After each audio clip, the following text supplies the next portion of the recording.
tubaye ikaze mwese mukurikiye Ngazi Young TV twongeye kugaruka tuganira namwe ku bintu bitandukanye. Turashima Imana yabanye natwe muri iyi minsi yose tukaba tukiri bazima turi amahoro aho waba uherereye hose mu gihugu cy'u Rwanda, ku mugabane wa Afrika cyangwa ku yindi migabane. Ntabwo twabura gushima Imana. Ndatekereza ni byinshi cyane Imana yakoze ku buzima bwacu no ku buzima bwanyu mwe mudukurikiye, kuba tugihumeka, kuba tukibasha kugenda. Ntabwo bibujije ko wenda abantu bagiye bahura n'ingorane zitandukanye, wenda abarwaye, ababuze ababo cyangwa se abakirwaye uyu munsi, ariko twizeye ko hamwe n'Imana byose bizagenda neza. Kandi nta mpamvu yo kumva ko wenda hari igikuba cyacitse cyangwa ko bitagishobotse. Ndagira ngo nkwibutse ko muri uyu mwanya uko bimeze kose Imana iri kumwe nawe kandi ukomeze kuyihanga amaso. Tubahe ikaze mwese nanone ababa ari ubwa mbere wenda bahuye na Ngazi Young TV cyangwa bagiye guhura n'iki kiganiro. Turagusaba ko wakora subscribe, ugasangiza abandi iki kiganiro ndetse ugakora na like kugira ngo ujye ukomeza ubane natwe, ubone ibiganiro byacu. Ndabizi ko bizajya bigufasha mu buryo bumwe se cyangwa ubundi. Ushobora gusanga hari indirimbo ikagufasha uwo munsi, ushobora gusanga hari ikiganiro runaka kivuga kuri teme runaka, bikakubera wenda inyunganizi mu buzima bwawe, kuko uburyo Imana ikora kugira ngo ituganirize ni uburyo bwinshi cyane butandukanye. Turabashimiye rero abakunzi bacu bakomeza kudukurikira, n'abandi bashyashya bagenda bakomeza gusangiza ibiganiro abandi kugira ngo barusheho kuba umuryango mugari kuri Ngazi Young TV. Uyu munsi rero turaza kugaruka ku bintu bijyanye n'umuziki mu Rwanda cyangwa n'ahandi hose muri rusange, ukuntu wenda tugenda tubivugaho uko byagenze nuko bimeze kuri uyu munsi. Mu biganiro byacu bizajya bigenda bigarukamo inshuro nyinshi. Uyu munsi rero ntabwo ndi jyenyine, ndi kumwe n'umuntu turi buze gufatanya muri iki kiganiro. Ntabwo ari umutumirwa ntabwo ari umutumirwa twatumiye kugira ngo wenda abo umwe muri abo bahanzi cyangwa kugira ngo abo umwe mu bantu bazajya baboneka rimwe na rimwe, ahubwo n'umuntu tugiye kujya dufatanya muri iyi show yo kuvuga ku bintu by'umuziki cyane cyane wa gospel mu gihugu cy'u Rwanda, mu bihugu bidukikije ndetse no ku yindi migabane, kuko isi yabaye umudugudu, amakuru yose aregeranye, kuyabona ni ibintu byoroshye. Uyu munsi rero turi kumwe nawe, ndaza kumuvugaho gato ariko nawe araza kutwibwira. Ni umunyamakuru w'umwuga, icyo mwumva bita umunyamakuru w'umwuga, mumenyereye kandi cyane ahantu henshi hatandukanye, wenda haba muri iyi myaka cyangwa no mu myaka yabanjirije. Niwe tugiye kujya dufatanya kurebera hamwe amakuru y'umuziki wacu kugira ngo turusheho updatinga abantu, kubabwira n'iki kijya mbere, kubaha amakuru no kubaha ibyo bagenzi banyu bari kugenda bakora. Hari igihe abantu usanga bari gukora umuziki bari muri carrière imwe n'abandi, ariko wenda badafite umwanya mwinshi wo gukurikira amakuru y'abandi kubera ko babize n'ibindi. Ariko akanya gatoya uzajya ufata kugira ngo ukurikire Ngazi Young TV, uzajya usangaho amakuru y'umuziki mu Rwanda, umuziki mu bihugu duturanye n'ahandi ku yindi migabane. Yitwa Justin Kayiranga, ngire ngo ndamuvugaho gatoya nk'uko nari mbivuze, ibindi araza kubivuga wenyine, ariko ndabizi ni umunyamakuru mwiza muza kwishimira ndetse n'ibiganiro byacu tujya tubagezaho. Guhaye ikaze kuri Ngazi Young TV Justin. Murakoze cyane Stephanie. Ngire ngo wakongera ukibwira abantu ho gatoya. Ntekereza wamvuze. Ya, abatanzwe ndarabona ushobora ko bambonye bwa mbere. Nitwa Kayiranga Justin, ndi umugabo ndubaze, ndi umukristo, ikindi ndumva ari ibyo ngibyo. Mfite umugore umwe n'umwana umwe. Umwana amazu agiye kumara ukwezi n'igice. Uza kwita ndi noneho ntabwo tujye twandika mu Justin. Umwana yitwa Inema Ed Taylor. Ubwo rero amazina nayo ngayo wenda byo twabasha gufata cyane. Taylor ni izina ryiza kandi wenda ngira ngo siko bwa mbere muri byumvishije Inema. Abantu benshi Inema. Bo hari abantu babigitiranya, umwe akavuga Imena, undi akavuga Inema. Abandi bamwe akagira ngo wenda ngo ni Nema. Bashaka kubyitiranya ariko ni Inema. Bako wenda ku bantu babaye nko mu bakatolike, ijambo Inema ntabwo ari rishya mu matwi yawe. Yego, barakoreshwa cyane. Bakunda kuvuga ngo dusabe inema ya Roho Mutagatifu, dusabe inema. So umwana wacu yitwa Inema. Inema ngire ngo ni nka faveur cyangwa nka faveur, grâce, nka gutyo. Yes, nk'ubuntu bw'Imana.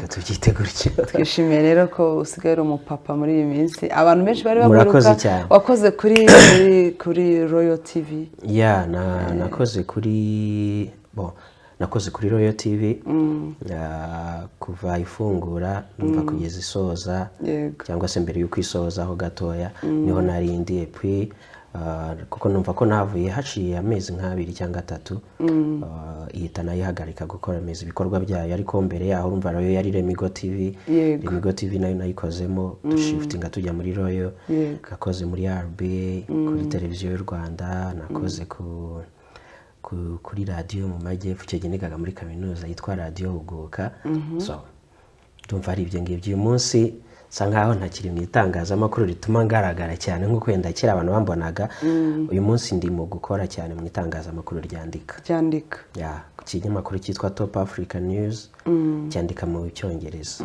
so nibyo ngibyo mbamo yari yarabaye ahonze kamera ho gatoya ariko kuri uyu munsi noneho kamera yakugarutse Stephanie nari narayihunze ariko atari ukuyihunga byuko nyanga ahubwo hari igihe ugera ngo ukabona yuko ukeneye gufata umwanya ukitekerezaho no kugira ngo upange ibintu neza bishyire ku murongo bien sûr ntabwo itangazamakuru ari ribi kuko n'umwuga nagiye kwiga nkukunze cyane so niyo mpamvu rero niyo mbonye umwanya ari n'igihe njyewe nashobora kuvuga ngo sindi kubishyira ku gitangazamakuru runaka ariko hari ngiye nshobora gukora trip ngiye nkayikorera story nkayitereka hariya nazajya numva nkumbuye kureba ahantu nkajya kureba ya story so nibyo ngibyo ahantu hose uri mu kazi nubwo wenda utayitegaragaza ariko umwuga wawe ntago usiga ikindi kirenze wenda kuri ibyo hirya y'itangazamakuru uyu munsi nkora mu bukerarugendo dufite company ifasha abantu mu bintu nk'ibyo ngibyo bukerarugendo ariko nkagira n'ahandi nanone nkora mu bijyanye na marketing na communication muri company nanone icuruza imodoka yego ndumva ari ibyo ngibyo ahubwo noneho ubukerarugendo mva abantu bakeneye baza mu Rwanda bagakenera gutembera igihugu mujye muza mutubwire tubatembereze tubereke ibintu byose mu Rwanda ukuntu bimeze twishimiye rero kwakira kuri Ngazi Young TV kandi twishimiye kuzajya dukorana nawe iki kiganiro kandi nkuko nababwiraga ngire ngo murabyumva ntago ari ibintu ndimo mpfa kwivugira niko bimeze ndatekereza bizajya bigenda neza buri gihe buri ikaze turaza kurihabwa n'abantu bazadukurikira niba bishimiye ko mpabanza hawa ariko burya batabyishimiye kandi aribo dukorera nakwegera ku ruhande nta kuntu bazabyishimira bagomba kubyishimira cyane igeretse kuri ibyo nyuma y'ibi byose ngire ngo Justin umwe mu baramyi bakorera muri Imana muri Zion Temple yahoze cyane i Muhanga muri Azaf n'ubu ndacyari yego ntabwo boss ndahava kamana Muhanga icyo nzi cyo giyewe nuko arimo kuvayo dore ahantu turi ni Muhanga ni kure ntago nkujije ariko niho nanjye muzi Stephanie buriya ntabwo byari ibintu byahita byihuta kuko ahantu narangije kwiga kaminuza ko nigaga Muhanga ni nabwo na joining za Zion Temple so ndangiza kwiga kaminuza mu 2014 na 5 so kugeza uyu munsi ndacyajyayo kandi ndangiza kwiga kaminuza ntago natuye Muhanga natuye Kigali nubangizo birafite impamvu zo gutuma uri Muhanga ko biri kose Muhanga hambereye heza Muhanga hampaye n'umugeni kuko umufasha wanjye niho aturuka Muhanga kuva ntago byoroshye rwose mana yanjye tazagira ndi kubirwanya abantu Muhanga ntago mbagambaniye ndacyahari nubwo Stephanie ashaka kwamura natwe turi hano kandi turi muri Zion Temple nitubarusha imbaraga tuzamutwara kandi nyine Muhanga niyakomeza kugira imbaraga reka tutegereze ikizavamo gusa nanjye nishimiye nanone ntago nabura kubivuga kubw'icyizere mwangiriye hariho abantu benshi bari talented bafite ama connection menshi cyane y'abantu ariko gutekereza ukavuga ko ukumva ko Justin nshobora kujoininga kino kiganiro ku bwanjye mbyita nabyo nka privilege kuri njyewe kandi nizeye ko nzagerageza kuguha imbaraga zanjye ko zifite murakoze turabishimiye Imana cyane ni bimwe mu bitugaragariza kwaguka ndetse no kugenda twiconnecta n'abandi bantu kuko abanyarwanda baravuga ngo ntawe yigira cyane buri muntu agizwe na mugabo buri muntu agizwe na mugenzi we kuko kuba abantu ari babiri biraruta ko uri umwe bitanga izindi imbaraga bitanga n'indi shusho nziza reka rero tugaruke nanone nkuko twari turimo tubivuga dushaka ngo tuganire ku muziki wo mu Rwanda duhereye inyuma gato muri 2020 cyangwa mwaka wa 2020 umwaka wabaye umwaka utoroshye cyane mu Rwanda kimwe no ku isi hose wari umwaka wundi w'ibishirira umwaka w'umuriro umwaka w'ibishirira kubera ko ntekereza ko nta muntu n'umwe utakozeho nawe mu rwego rwarwo rwose arimo pe haba umukire haba umukene haba uri hagati haba umuyobozi haba umuyoborwa umuntu mu rwego rwose mu cyiciro cyose arimo mu mwaka wa 2020 aho ufite w'inkuru yayitanga. Hari nk'igihe abantu usanga wenda bavuga ngo uyu mwaka wabaye mubi mu rwego wenda rw'abanyeshuri kubera wenda impinduka runaka ziba zabaye bitewe n'igihugu barimo. Hari nk'abantu usanga wenda bari mu bihugu bidafite security cyane ku buryo abanyeshuri kwiga bikanga, cyangwa ugasanga ati wenda n'umwaka mubi muri business, ariko umwaka wa 2020 wabaye umwaka mubi muri domaine zose zishoboka, nta nimwe isigaye. Ariko turashaka no kugaruka by'umwihariko kuri domaine y'umuziki, abantu bakora umuziki wa gospel by'umwihariko noneho tuza kugaruka, bitabuza ko wenda twagenda dukomozaho n'ibindi, kuko burya industry muri rusange y'umuziki irasa nkaho ifite ubuzima busangiwe cyane, haba muri gospel cyangwa haba muri secular music, abantu basa n'abasangiye ubuzima nubwo wenda dutangamo message atandukanye. N'umwaka rero by'umwihariko mu Rwanda hagaragaye kimwe, ariko n'ahandi hose ku isi hagaragaye ikintu gisa no guceceka, no kudahura, no kudakora, no kutagaragaza ibikorwa nko mu buryo bwari bumenyerewe. Urumva nyine habayemo icyitwa guma mu rugo. So yabaye guma mu rugo rero ituma n'umuziki uguma mu rugo. Abantu baraza kwihanganira ijwi ryanjye mfite amagripe, ariko ndizera ko banyumva. N'umuziki ubwayo wagumye mu rugo, niyo ndabyita mu rugo h'umuziki, kuko umuziki buryo uhera mu nganzo. Inganzo ni mu mutwe. So umuziki w'abantu wagumye mu mutwe, nawe ntiwasohoka. So urumva mu by'ukuri nyine wari umwaka usa nkaho wabanye ibintu byose, ariko icyingenzi nuko dushima Imana ko uyu munsi turi kubona. Ngire ngo mu Rwanda niba nibuka neza, corona yagaragaye tariki 15 z'ukwezi kwa gatatu muri 2020, hari hashize nk'ibyumweru 2 gusa aribwo concert ya nyuma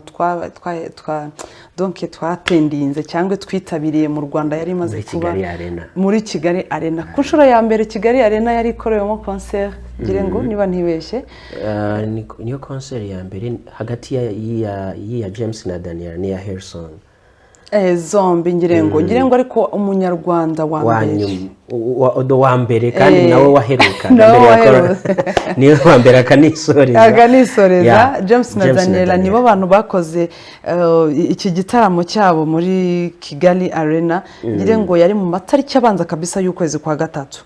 Icyo gihe twari turimo twitegura kwitabira concert y'uwitwa Adrien Misigaro ndetse na Gentil, barivuye mu bihugu byo hanze baje gukorera igitaramo cyabo mu Rwanda. Twariteguye, twaraguza amatike, turi ready, abantu bose biteguye. Ndibaza neza nashidikanya ko byarinze bigeza ku munota wa nyuma abantu bakirimo banegosiye ko bishobora kuba cyangwa bitaba, ariko byarangiye bitabaye. Ni concert yateje nanda byita polemique, yaciye igikuba. Ni concert yaciye igikuba mu bakunzi ba gospel music, kubera ko ni concert abantu bari biteguye mu buryo bwose. Kuko urumva ko hari kubona imbaraga za Gentil na Adrien, none kongeramo Israel Mbonyi nawe agomba kuririmba muri iyo concert. Byonyine ayo mazina atatu kuyumva, na cyane ko hahwiswagamo na Dudu, ariko byaje kurangira atabonetse, ukavuga uti iyo concert byonyine umuntu uzayikandagiramo ashobora kuzahava babariwe ibyaha. Kubera ko mu mpande zose n'abaramyi, kandi ubona ko birenze no mu kuririmba, bazi no kwandika indirimbo, bazi no kuziririmba, noneho bafite favor mu by'ukuri ibemerera gukora ibyo bintu no kugira igikundiro muri byo. No kuvuga ngo hari ikintu twari twiteguye hari gushya mugani wa yamvuga. Ngiye nigeze kugira amahirwe kuri ya concert, mpura n'umwe mu ba musicians bari kuyicurangamo, asa nk'usharinze aka video gato yabari muri practice. Ushobora guhita ubona nyine image ishusho nziza y'ikintu cyane mu by'ukuri. Igihe cya covid kugaragara mu Rwanda itangira guhagarika ibyo bikorwa byose, ni igihe cyaciye igikuba. Turi kugaruka ku muziki nubwo n'ibindi bintu ariko byagenze, ariko ni igihe cyaciye igikuba ku muziki ku rwego navuga ko ruhambaye, kuko umuziki by'umwihariko nubwo tutagaruka ku ndirimbo za gospel, umumaro n'uburemere n'ububasha bigira ku mitima y'abantu, ariko umuziki byonyine kuba warucecetse, igitaramo kigaceceka mu gihugu mu gihe kingana n'igihe cyamaze, ni ibintu byari biciye igikuba. Even unarebye concert yabo nubwo yasubitswe, ngira ngo urabyibuka yuko bo bakoze arrangement, basaba yuko bagikora bagastreaminga kuri YouTube, abantu kare babasha kugikurikira.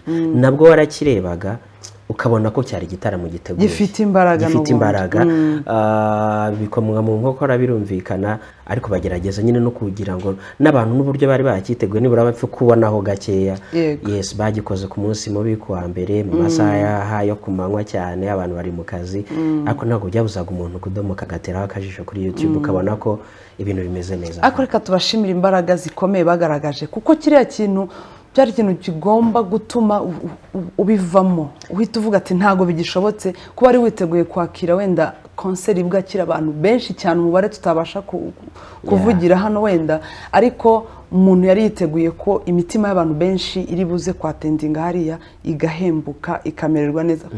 Kubona imbaraga zo gufata plan B kugira ngo ahite akora gusa a streaming, mu by'ukuri nicyo Stephanie ubundi nicyo twakwita nk'igisobanuro cy'umuhamagaro. Gukora ibintu by'umuhamagaro iyo habuze iyo plan A yanze ufata plan B byanga bikunda kandi bigakoreka. So bibaye atari umuhamagaro yashobora kubona babihagaritse kuriya akabyuka azinga utuntu twe akurira indege agasubira hakurya y'amazi, ariko aravuga ati n'ubundi ni ibintu nari narateguye. Même si amatike bari barayagurishije bakiyemeza no gusubiza abantu amafaranga yabo, nacyo tubashimira kubera ko ntabwo ari ikintu cyoroshye kugira ngo yashyikiriye amafaranga ufite impamvu zose zikurengera zigaragaza yuko atari we mpamvu yo kuba igitaramo gihagaze, kandi nawe wadepanshije amafaranga kuko menshi watanze menshi cyane. So ukabirengaho ibyo byose ukasubiza abantu amafaranga warangiza ukabakorera na streaming kuri YouTube, ni ikigaragaza ko ntabwo ari ibintu bakora bagamije inyungu, ni ibintu bakora kubw'umuhamagaro.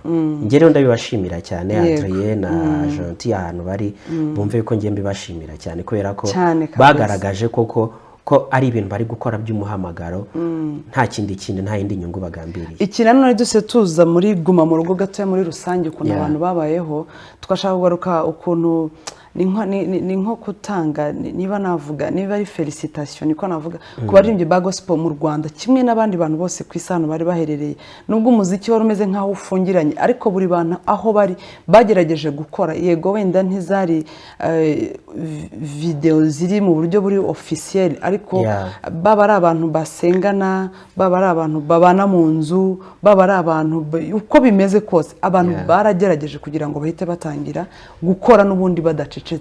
Nicyo kintu nanone nakunze nyine ubona yuko hari ikintu bajya bavuga ngo guma mu rugo ngo byabaye intandaro yo kugira ngo itorero cyangwa se itorero nyine risubire kuri gakondo, risubire mu rugo.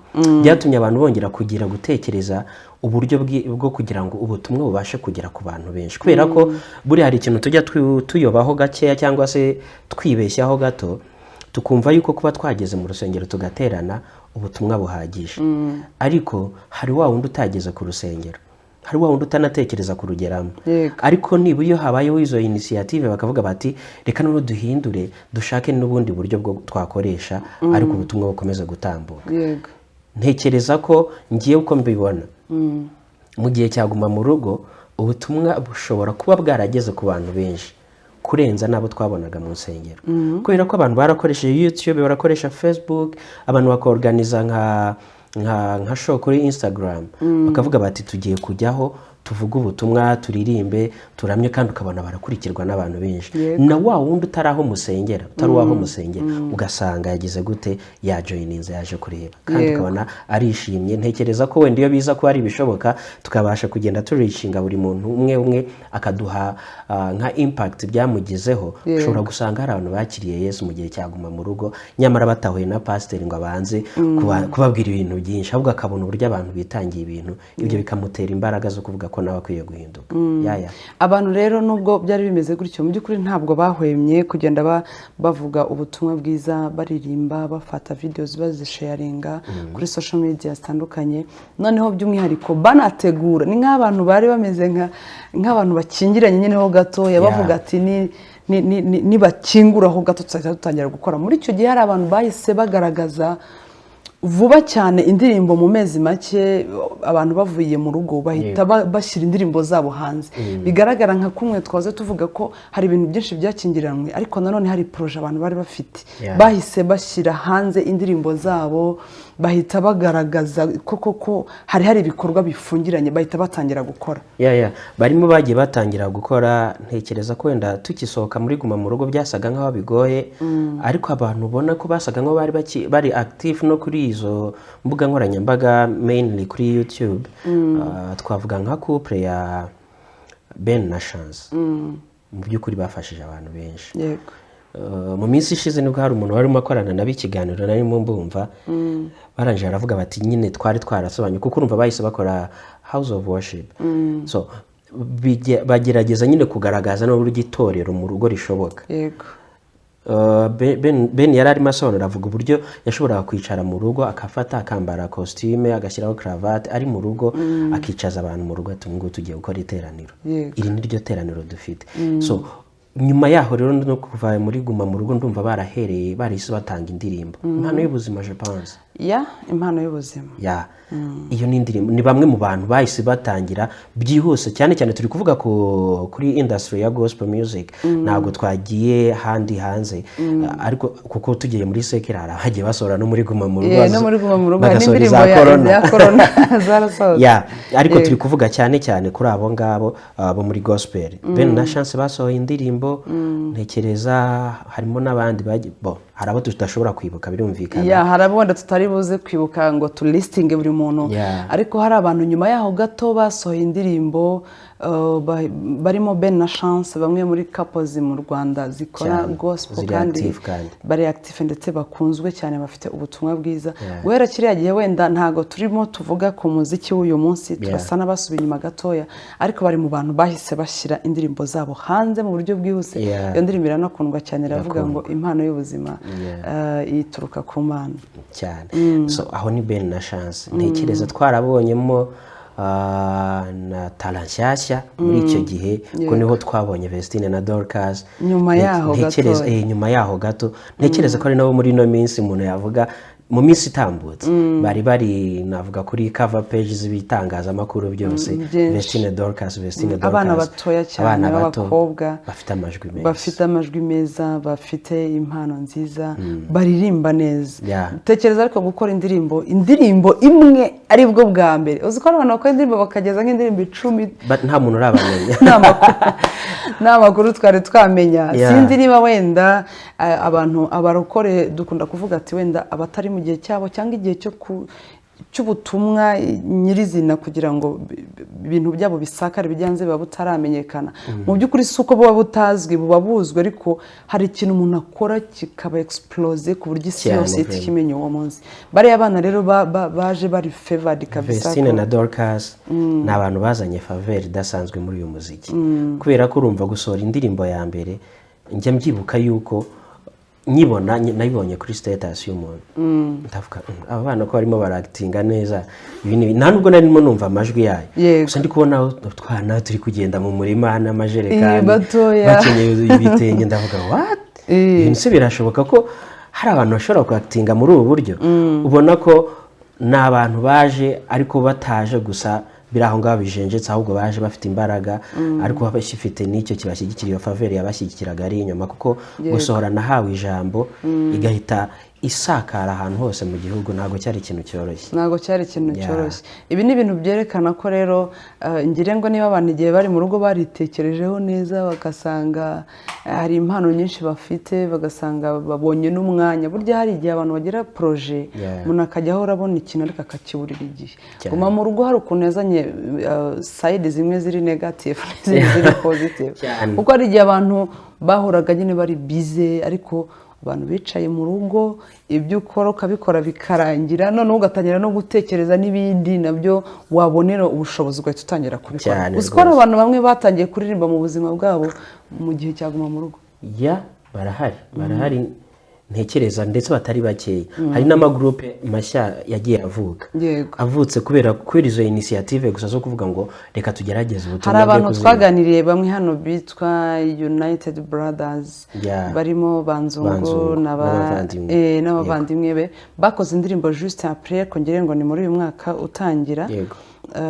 bakora indirimbo yitwa dufite amashimwe turimo tuganira baravuze bati nicyo gihe twari tubonye cyo kubana mu rugo twari dufite impano twese ariko buri umwe ayikoresha he undahe ariko bamaze kwegerana bari hamwe barimo abacuranzi barimo abanditsi barimo abaririmbyi barimo abayobora indirimbo baravuga ati ariko uzi ko burya hari ikintu twakora bahuza imbaraga iyo ni groupe yavutse iturutse gusa kuri kubona umwanya kuri circonstance twatejwe na COVID-19 so ntekereza ko ari nyine hariho negative side akana na positive side ya confinement ariko ntekereza yuko byose byabaye ngire ngo nabwo tukivamo gatoya amezi makeya nyuma True Promises yashize indirimbo yabo hanze yitwa tuzaririmba tuzaririmba barayisohoye ndumva yaraje ihekeranye ni na version ya concert bakoze na Benjamin Dube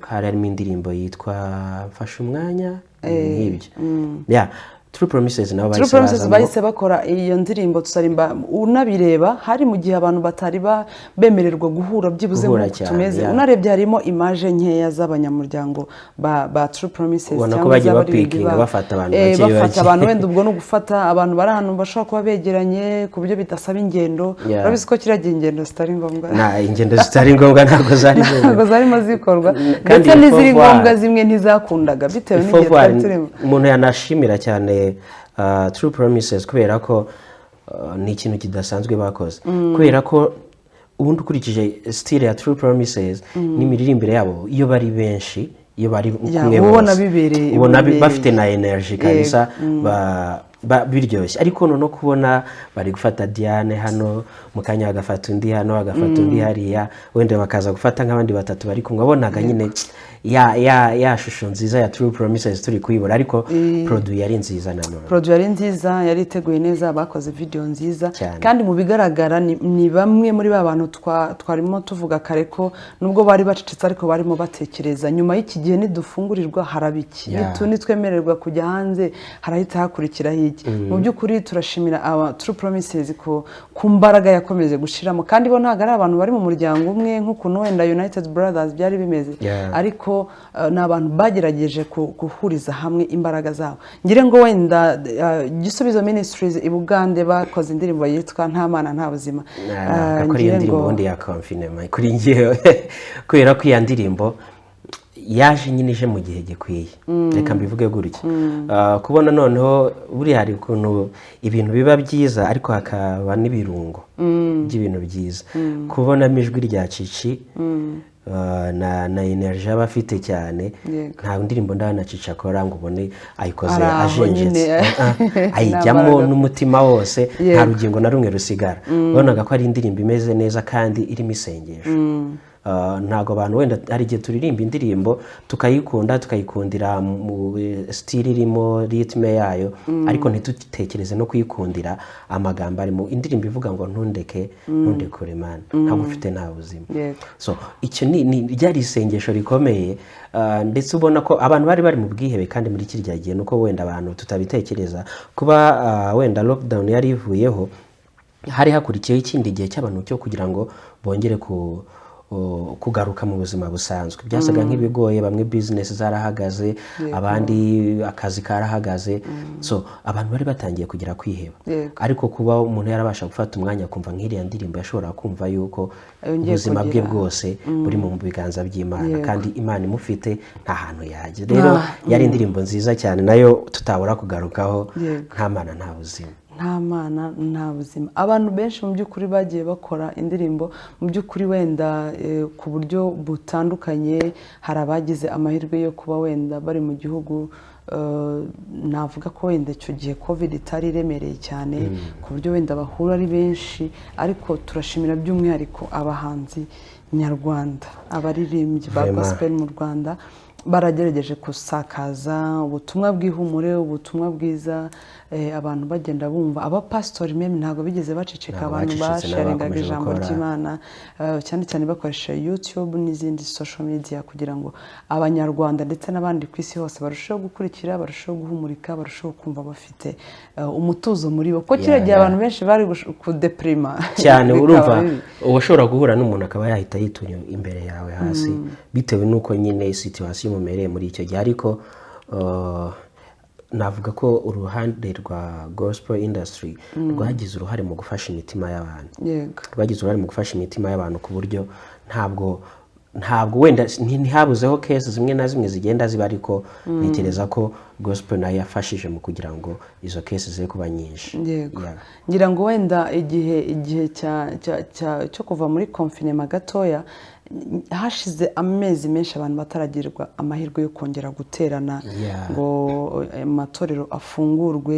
Ngire ngo n'igihe byageze uribuka ko bagendaga bitewe n'impamvu zo kwirinda, bagendaga bafata percentage runaka, wenda akavuga ati 50% bitewe na sare uko ingana, kandi bitewe n'urusengero babona rushobora kubasha kubahiriza ayo mabwiriza, kuko hari insengero wenda urugero zari ntoya cyane ku buryo nibavuga ngo 50% urasanga ari nk'abantu wenda 10 bakabona. Hagiye habamo n'ama inspection menshi kugira ngo urusengero rumererwe kurufungura, bakajya kuzisura.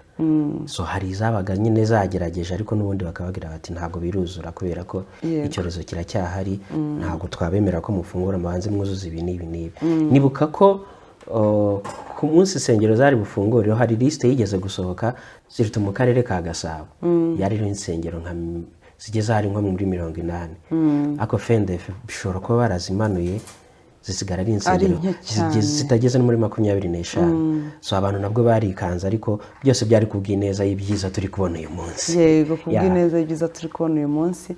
Kandi abantu baba ari abanyamuziki nk'uko twakomeje kubagarukaho bagerageje kubyitwaramo neza, ku buryo n'abantu wenda bakoraga icyo gihe nk'ibiganiro bya gospel ku mateleviziyo cyangwa ku maradiyo, nabo bagiye bafasha abantu mu buryo butandukanye kugira ngo abantu bakomeze gusakaza ubwo butumwa, izo ndirimbo byibuze ya shusho y'umuziki itazima burundu ngo abantu base n'abagiye mu mwijima wa kiriya gihe.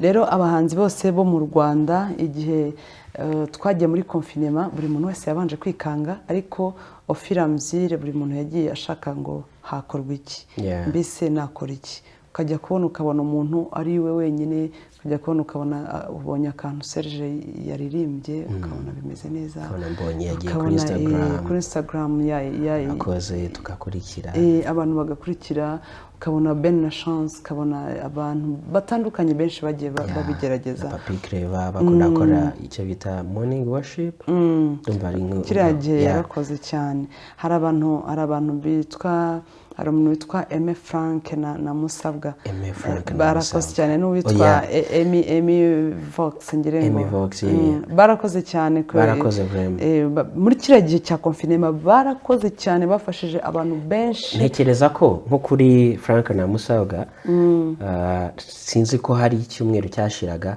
nibura ntabonye umuntu wa posting, bakoraga buri munsi, ntabonye umuntu wa posting, kandi bakoraga barastreamingaga cyane, bakoraga bagastreaminga, abantu bagakurikira bari mu Rwanda, abari hanze.